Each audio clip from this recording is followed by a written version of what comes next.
Assalomu alaykum shogirdlar. Bugun o'zgacha muhitda, boshqacha atmosfera bilan kontent qilishga qaror qildik. Umid qilamanki, bu videomiz ham sizlar uchun foydali bo'ladi. E'tibor bering, juda ko'pchilik o'quvchilar reading bo'yicha so'rashyapti. Readingda bitta balla qotib qolganman. Yoki bo'lmasam tez ishlashadi, tavakkal qilib ishlashadi. Yoki bo'lmasam to'g'ri deb o'ylaydi. Aynan mana shu misol uchun deylik, true deb o'ylaydi, false chiqadi. Yoki false deb o'ylaydi, not keyin chiqadi. Mana shunaqa holat juda ko'p uchraydi. Aynan mana shu muammolarni tushungan holda aynan reading comprehension, ya'ni o'qib tushunishda yozuvchi aynan nima demoqchiligini, nimaga shama qilayotganini tushunishgacha yetib borishi, aynan nimalar qilish kerakligi bo'yicha sizga 3 ta maslahat bermoqchiman. Agar mana shu 3 ta maslahatga doimiy tarzda amal qilsangiz, o'sha 1 oy, 2 oy ichida o'sha tushunishni boshlaysiz, anglashni boshlaysiz. Agar siz matnda anglasangiz, shunda siz yuqoriroq natija qilishingiz mumkin, shunda siz to'g'riroq ishlashingiz mumkin. Misol keltiraman. O'zbek tilidagi qanaqadir bir adabiyotni tasavvur qiling. Masalan, u shumbola bo'lishi mumkin yoki shaytanat bo'lishi mumkin. Qaysidir kitob, siz u kitobni o'qiyotganingizda tub mohiyatini tushunasiz, ma'nosini anglaysiz va o'sha tasavvur qiling, xuddi o'sha kitobni, romanni deylik 2 betini o'qiyapsizda, o'zbek tilida sizga deylik 5 ta yoki 6 ta savol bo'lyapti.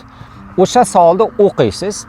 Siz o'sha savolni o'qiyotgan paytingizda qanaqadir strategiya yoki qanaqadir texnika kerak bo'lmaydi.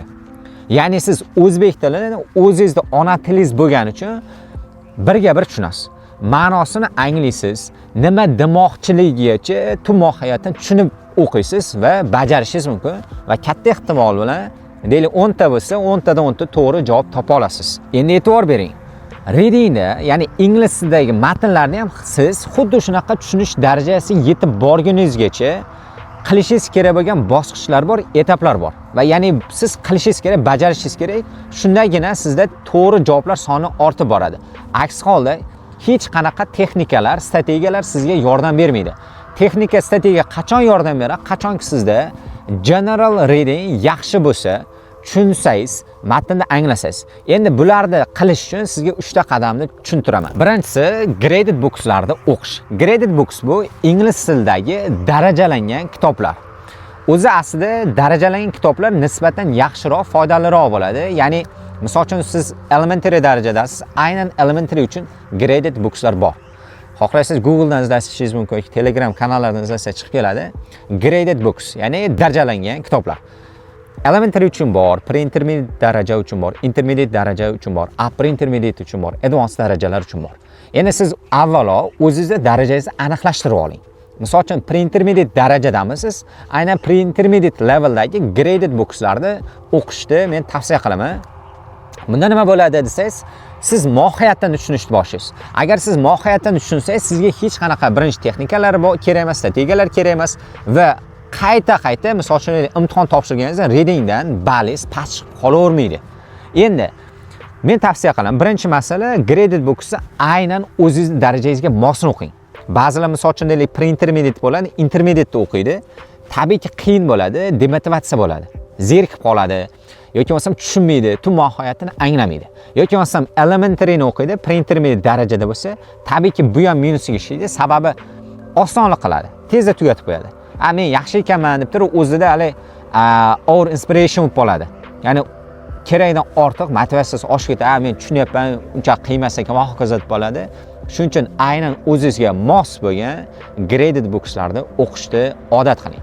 Kuniga misol uchun 5 varoq bo'lishi mumkin, 10 varoq bo'lishi, 15 varoq bo'lishi mumkin. Ikkinchi maslahat esa articles o'qishga odatlaning. Bu misol uchun deylik The Economist degan gazeta bor, jurnal bor, yoki New Scientist bor. Aynan mana shu jurnallarni o'qish orqali, maqolalarini o'qish orqali siz asosan u social bo'lishi mumkin, u environmental bo'lishi mumkin, political bo'lishi mumkin yoki educational bo'lishi mumkin, har xil mavzularda maqolalarni o'qishni boshlaysiz va bu narsa ayniqsa misol uchun Sefr imtihonida, IELTS imtihonida tushadigan matnlarga juda ham yaqin bo'ladi va nisbatan graded books'larga qaraganda qiyinroq bo'ladi.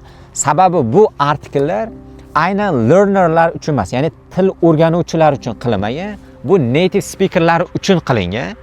Aynan mana shu sababli sizda comprehension oshish yanada tezlashadi. Ya'ni qiyin bo'lgan matnlarni ham tushunishni boshlaysiz. Sababi bu matnlar odatda blogerlar tomonidan yoki bo'lmasa jurnalistlar tomonidan, aynan yozuvchilar tomonidan yozilgan bo'ladi. Tabiiyki murakkab gap strukturalari bo'ladi. qiyinroq bo'ladi va hokazo bo'ladi, lekin bosqichma-bosqich siz tushunishda anglashni boshlaysiz. Uchinchi qilishingiz kerak bo'lgan narsa esa vocabulary memorization, ya'ni lug'at yodlash, eslab qolish va ko'pchilik lug'at yodlash desa, nimaga kerak? Lug'atsiz ham yoki bo'lmasam ba'zi bir so'z aytishadi, masalan, grammatikasiz yoki bo'lmasam lug'atsiz ham qilsa bo'ladi. Yo'q. Reading is not a reading test, it is a vocabulary test degan narsa bor. Tasavvur qiling, juda oddiy narsa. Matn paragraflardan tashkil topgan bo'ladi. Paragraf esa gaplardan tashkil topgan bo'ladi. Gaplar esa aynan so'zlardan tashkil topgan bo'ladi. Siz so'zni bildingiz degani, siz gapni tushunyapsiz. Gapni tushunsangiz paragrafni tushuna olasiz. Paragrafni tushunsangiz esa matnni tushuna olasiz. Shuning uchun eng muhim narsalardan bittasi lug'at yodlash. Lug'at yodlash payti ko'pchilik o'ylaydi, hozir men lug'at yodlasam, yodlayapman, masalan, har kuni 30 ta yodlayapman, 50 ta yodlayapman, 60 ta yodlayapman deydi. Eng number one mistake, xatosi, lekin birortasini masalan esda qolmayapti yoki ishlata olmayapman. Yo'q, bolalar, ishlatishingizni hojati yo'q. Sababi lug'at ikki xil bo'ladi. Aktiv lug'at bo'ladi, passiv lug'at bo'ladi. Passiv lug'at qanaqa bo'ladi? E'tibor bering. Passiv lug'at siz listening yoki readingda eshitganingizda, o'qiganingizda, ko'rganingizda, duch kelganingizda esingizga tushadi. U ham kerak. Sababi listening, reading uchun kerak bo'ladi. Writing, speaking uchun esa active vocabulary, ya'ni faol lug'at kerak bo'ladi. Ya'ni bu siz doimiy tarzda tez-tez ishlatadigan lug'atlaringiz. Shuning uchun lug'at yodlayapsizmi? Ishlata olmayapsiz, muammosi yo'q. Lug'at yodlayapsiz, esingizda qolmayapti yoki bo'lmasam ishlata olmayapsiz speaking, writinglaringizda, muammosi yo'q. Muhimi siz uni listeningda ko'rganingizda yoki readingda bemalol duch kelib qolganingizda ma'nosini tushunasiz.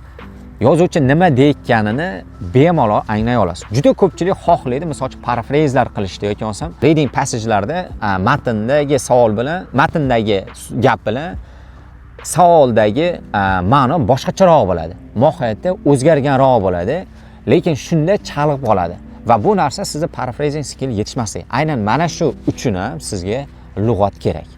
Endi e'tibor bering. Mana shu 3 ta narsani, ya'ni graded bookslarda artikel o'qishda va lug'at yodlashda asosiy priority qilsangiz, siz hech qanday texnikasi yoki strategiyasiz ham bemalol testlarda 10 tadan 10 ta, 15 tadan 15 ta natija qila olasiz. Sababi aynan mana shu sizga aytayotgan maslahatlarimni o'zim bajarganim uchun ALS Readingdan 9 dan 9, Sefr Multi Level imtihonida 75 dan 75 ball olishim. Undan tashqari bu bir marta emas. Misol uchun Sefr imtihon topshirsa, qachon topshirsa har safar Reading 75 dan 75 chiqadi. Shuning uchun Readingizni rivojlantirmoqchimisiz? Maslahatim mana shu 3 ta narsani doimiy tarzda bajarib yuring. Ya'ni graded bookslar, artikellar o'qishga odatlaning.